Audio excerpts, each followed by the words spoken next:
À faire du théâtre quand j'avais à peu près 9-10 ans et depuis je n'ai pas vraiment arrêté. Il y a eu une période où j'ai arrêté, où j'ai plutôt fait beaucoup d'audiovisuel en travaillant sur pas mal de tournages et je suis revenue au théâtre par nécessité, je pense. Donc voilà, j'ai eu une formation un petit peu éclectique. Et dans ma région, en Normandie et à Paris, en travaillant auprès de différents professeurs. Et je dirais surtout que mon parcours de comédienne, il est surtout nourri de tout ce que j'ai fait par ailleurs, qui n'a rien à voir avec le théâtre, mais que ce soit les voyages, que ce soit ce que j'ai pu écrire, ce que j'ai pu réaliser comme petit documentaire, les rencontres que j'ai pu faire vraiment lors des nombreux voyages que j'ai fait, que j'ai vécu.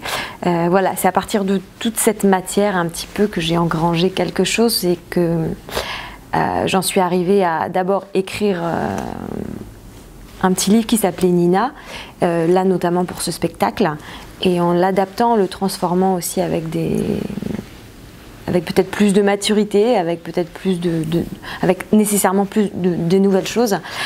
J'ai écrit ce spectacle qui s'appelle Nina des tomates et des bombes et qui m'a fait un petit peu, qui m'a emmené dans des endroits auxquels je ne m'attendais pas. Ça fait 2 ans que je joue ce spectacle et donc j'ai d'abord travaillé avec Nicolas Bazin, avec qui j'ai coécrit le spectacle, qui m'a mis en scène. Puis dernièrement, je travaille avec Pascal Légitimus qui assure la direction artistique. Et voilà, c'est un spectacle qui a énormément évolué en 2 ans, que j'ai joué à Avignon, à Paris, en France, dans différents endroits, jusqu'à arriver ici à Istanbul pour le jouer et pour les élèves et pour le public francophone. Donc c'est un beau voyage. Mon monde. Et parce que j'en ai changé une petite partie, j'ai naturellement changé le monde, puisque j'en fais partie du monde.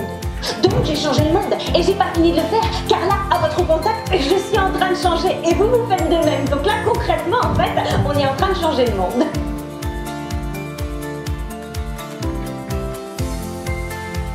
C'est un spectacle qui mêle le chant, la poésie. On est entre le one woman show et le théâtre. C'est un spectacle qui est très très dense, qui va aborder beaucoup de sujets d'actualité. Donc il y a certes un fond engagé, et le challenge du spectacle, ça a été vraiment d'essayer de parler de différents sujets auxquels je tenais particulièrement. Nina, c'est une petite partie de moi, c'est sûr. C'est un personnage que j'ai créé, mais qui me ressemble forcément, qui est pour moi un biais, une excuse, une manière de pouvoir parler de moi sans en parler directement, car d'une certaine manière je raconte de toute façon mon histoire, mais en prenant peut-être encore plus de distance, en collant beaucoup de choses à ce personnage, et voilà, c'est ce qui s'appelle un petit peu de la fiction. Nina, c'est aussi un petit peu l'enfant qu'on a tous en nous, l'enfant ou la réflexion, la petite voix qui vient nous dire, qui vient nous taper sur l'épaule et nous dire attention, attention là, tu sens il y a quelque chose qui ne va pas, attention là, on pourrait faire autrement, attention là, vaut peut-être mieux en rire, faut pas trop se prendre au sérieux. Voilà, c'est cette petite voix, ce petit clown que l'on a tous en nous qui vient nous titiller pour nous ramener à l'essence des choses.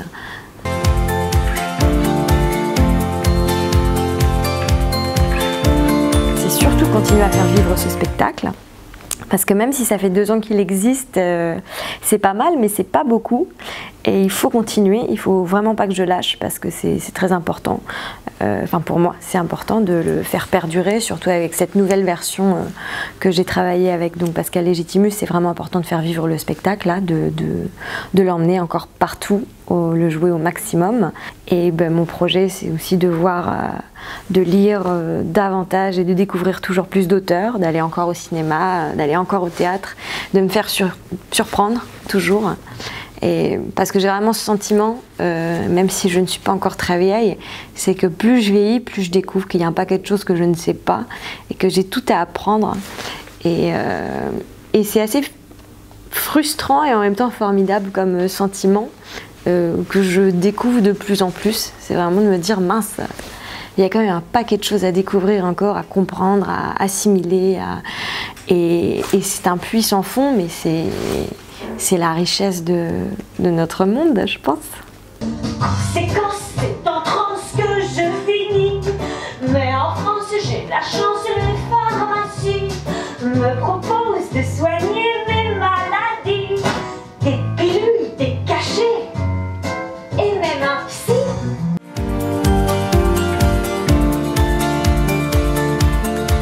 Trois dimensions, je dirais, pleines de surprises. Très chaleureuse, je dirais assez multicolore. Voilà.